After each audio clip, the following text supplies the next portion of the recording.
안녕하세요. 경기도의회 출입기자단 조혜영 총무입니다. 시민 중심, 민생 중심, 의회다운 의회, 경기도의회 제11대 후반기 기획재정위원회 조성환 위원장님 인터뷰를 시작하겠습니다. 먼저 경기도민과 지역구민 펴주시님께 인사 말씀 좀 전해주세요. 네, 안녕하세요. 경기도민 여러분, 그리고 사랑하는 파주시민 여러분.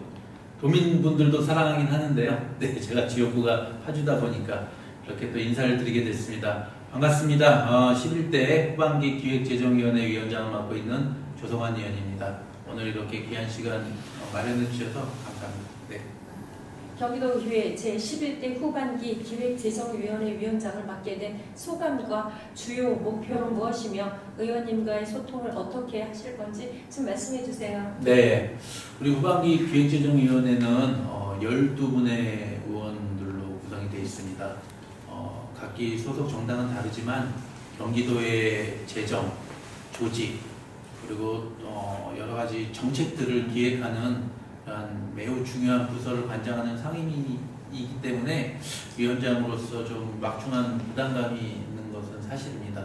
그렇지만 우리 의원님들하고 한뜻으로 우리 도민들을 위해서 열심히 논의하면서 때로는 치열하게 토론도 하면서 예산도 살펴보고 여러 가지 정책들을 꼼꼼히 보고 있습니다. 그래서 저희가 잘 상임위 활동을 하는 만큼 도민들에게 큰 혜택들이 간다, 영향들이 간다 생각하고 이렇게 열심히 일하고 있습니다. 네.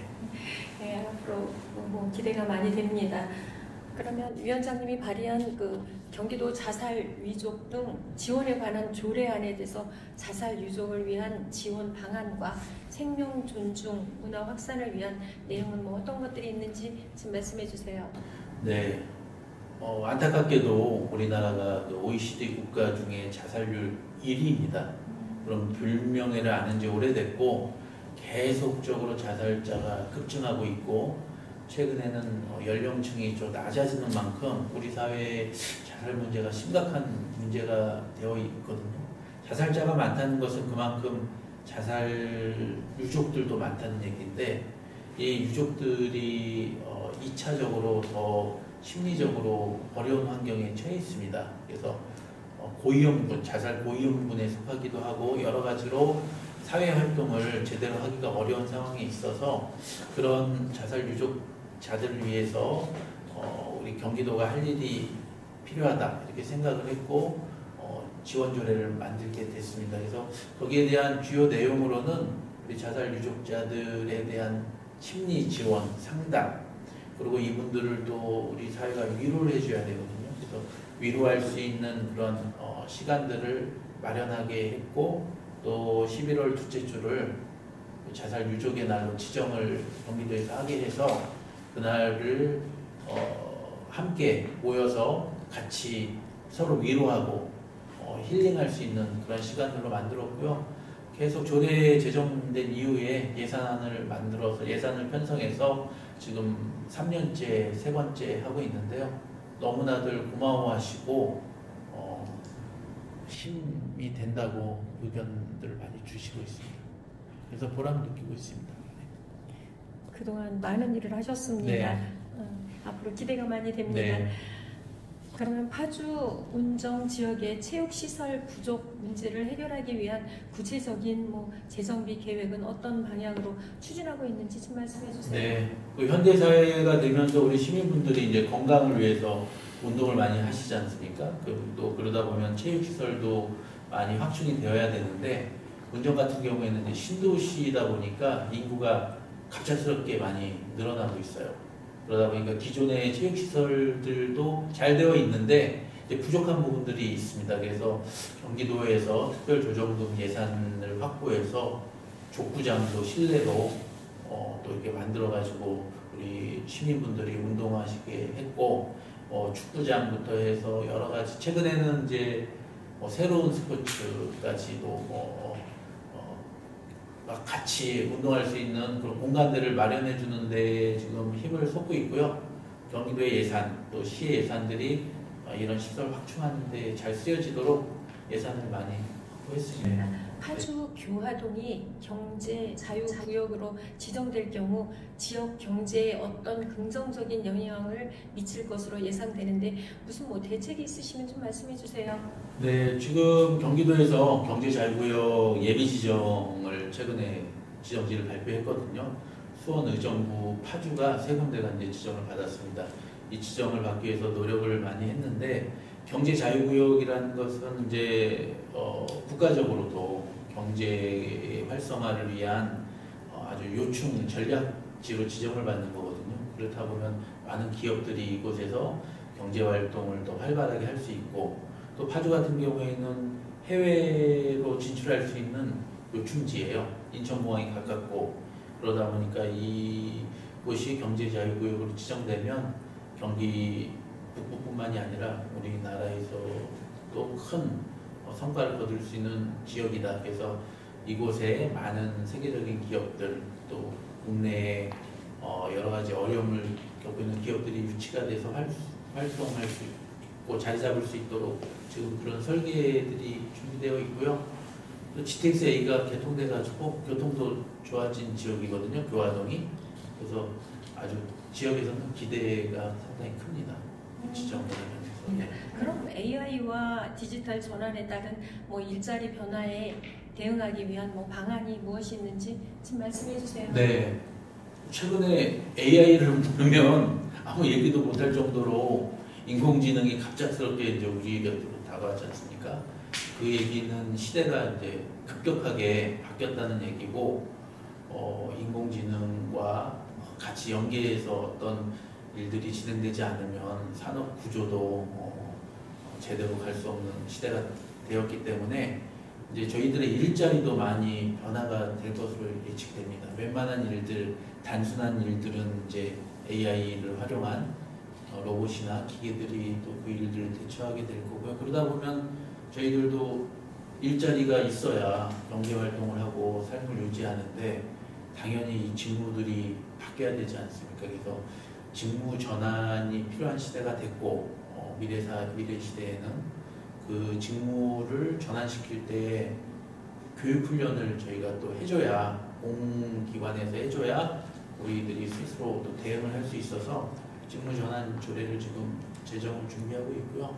그곳에서는 이제 경기도 일자리 재단이라든지 기술학교를 통해서 기존의 산업 구조에서 일하고 있는 노동자들, 일하고 있는 분들의 직무가 미래 산업으로 바뀌는 그 부분에 대해서 이제 AI라든지 뭐 첨단 산업이라든지 이런 쪽의 직무들을 위한 교육을 시켜주는, 지원해주는 그런 시스템을 지금 마련하려고 노력하고 있습니다.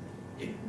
그러면 위원장님, 뭐 경기도의 산업 전환을 위한 직무 교육과 훈련은 어떻게 개선될 것인지 좀 그거에 대한 대안이라든가 있으시면 좀 말씀해 주세요. 네, 아까 말씀드린 바와 같이 이제 조례가 제정되고 일자리 재단에 이제 사업 예산들이 담기게 되면 현재 대표적으로 예를 들어서 말씀드리면 기존 자동차들이 이제 전기차로 다 바뀌지 않습니까? 친환경 시대가 되고 아리백이라든지 이런 산업 구조가 바뀌기 때문에 전기차들이 이제 많아질 텐데 전기차를 정비하는 인력이 없어요. 또 기존의 자동차를 정비하는 인력들이 일로 전환을 해야 되지 않습니까? 그러니까 그런 프로그램과 장비를 지원해서 이런 분들이 직무를 전환할 수 있게 하고 그다음에 이제 AI라는 새로운 신영역에 대한 이해도를 높일 수 있게 그 분야에 대한 교육 프로그램을 만들어서 제공하게 되고 또 뿐만이 아니라 미래 산업과 관련된 각종 여러 가지 바이오라든지 뭐 새로운 분야에 대한 그런 교육 프로그램들을 만들어서 제공하게 되죠. 그럼 경기도의 인구 감소 문제에 대한 대응 방안으로 추가된 사회적 요인은 혹시 무엇이 있는지 좀 말씀해 주세요. 네, 사실은 뭐 경기도는 인구가 감소되고 있지는 않습니다. 저희가 계속 매월 몇만 명씩 인구가 늘어나는 지역인데 국가적으로 보면 이게 늘어나는 게 아니고 타 지역에 있는 인구들이 경기도로 이동을 하는 거거든요. 그렇지만 이제 국가적으로 보거나 크게 보면은 저출생 문제가 심각하고 또 젊은 청년들이 그러니까 결혼하지 않고 자녀를 낳지 않는 이런 사회 문화적인 그 요인들이 또 현재는 존재하고 있기 때문에 인구가 계속 감소하게 되는 이런 위기 상황에 사실은 놓여 있죠. 그것이 뭐 경기도뿐만이 아니라 우리 대한민국의 큰 문제이긴 한데 이것이 이제 저출생으로만 생긴 문제는 아니라고 보고 있고요. 이 국가의 시스템이 내가 한 세대가 다음 세대로 이어지는 그럴 때 여러 가지 지원책이 있어야 되는데 경제적으로 이게 어렵거나 하면 이게 안 되는 부분들이 있지 않습니까? 그래서 그런 부분들의 어려움을 해소할 수 있도록 경기도에서라도 정책적으로 이제 지원하는 예산을 이렇게 만들어서 하는 프로그램들이 운영되기 있기도 하고요. 다양한 부분의 그 문제를 해결해 줘야 됩니다. 그러니까 왜 자녀를 낳지 않느냐? 이런 문제가 있어서 어렵다. 이게 얘기가 많이 나오지 않습니까? 교육비가 높고 집을 마련하는데 너무나 힘들고 유지하기에 여러 가지 제도적으로 애로사항들이 있고 그런 부분들을 면밀하게 해결해 줘야지 이런 문제는 해결된다고 보고요. 교육 문제나 주거 문제에 대한 그런 관심을 경기도도 좀 가져서 지원을 해줘야 됩니다. 그리고 앞으로 경기도 내 다양한 현안을 해결하는 데 있어 가장 큰 어려움은 무엇이며 이를 해결하기 위한 무슨 방안이 있으시면 좀 말씀해 주세요. 지금 우리 경기도가 워낙 인구가 많고 그다음에 사이즈가 웬만한 유럽 국가 같은 규모지 않습니까? 그러면 다양한 문제들이 나오는데 제가 볼 때는 이제 지방 분권이 좀 더 강화돼야 될 필요가 있다고 보여집니다. 그러니까 규모나 시스템적으로는 하나의 국가를 운영할 수 있는 그런 크기인데 여러 가지 제도적인 중앙정부에 종속되어 있는 일들이 많거든요. 예산이라든지 어떤 이 업무를 국가가 운영함에 있어서 지방정부를 하나의 종속된 그런 형태로 바라보고 사업 정책들이 집행되는 경우가 있는데 이 문제가 좀 해소가 돼야 된다. 그래서 지방자치가 좀 더 완벽한 수준으로 올라가야 그곳에 살고 계신 도민들이나 그 지역에 살고 계신 모든 분들이 그 특화된 그러한 정책 서비스를 제공받아서 나름 또 만족하는 삶을 살 수 있다. 그렇게 생각하고 있습니다. 네, 중요한 말씀을 하셨어요. 앞으로 많은 기대가 됩니다. 그러면 경기도민과 파주 시민께 전하고 싶으신 말씀 있으시면 좀 말씀 부탁드리겠습니다. 네, 우리 경기도민 여러분, 또 파주 시민 여러분, 지방의원들이 이제 현장에 보면은 아마 많이 보일 겁니다. 중앙에서는 국회의원 분들이 또 중앙의 일을 하시지만 내 삶과 직결된 그러한 다양한 문제들을 해결하는 데는 지방의원님들이 그 역할을 많이 하시거든요. 그래서 항상 저희들 찾아주시고 또 어려운 사항이 있으면 민원도 주시고 그래서 그런 문제들을 함께 머리를 맞대서 풀어간다고 하면 내 삶이 달라지는 그러한 경험들을 체험하실 수 있을 거라고 생각합니다. 저희들도 더 열심히 현장에서 우리 주민분들과 소통하면서 의정활동을 하도록 하겠습니다.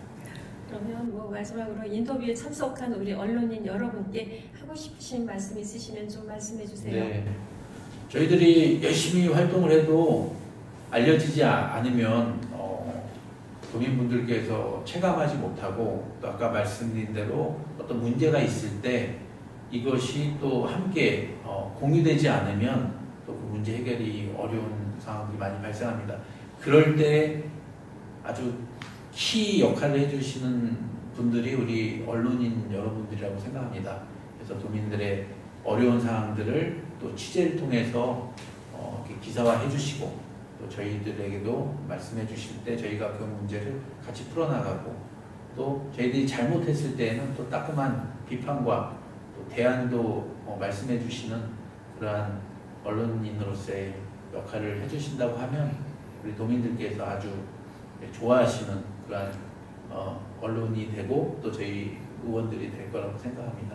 그 길을 함께 해주시면 좋겠습니다. 감사합니다. 네. 네, 그럼 이상으로 경기도의회 기획재정위원회 우리 조성환 위원장님 인터뷰를 마치겠습니다. 네. 감사합니다. 네, 감사합니다.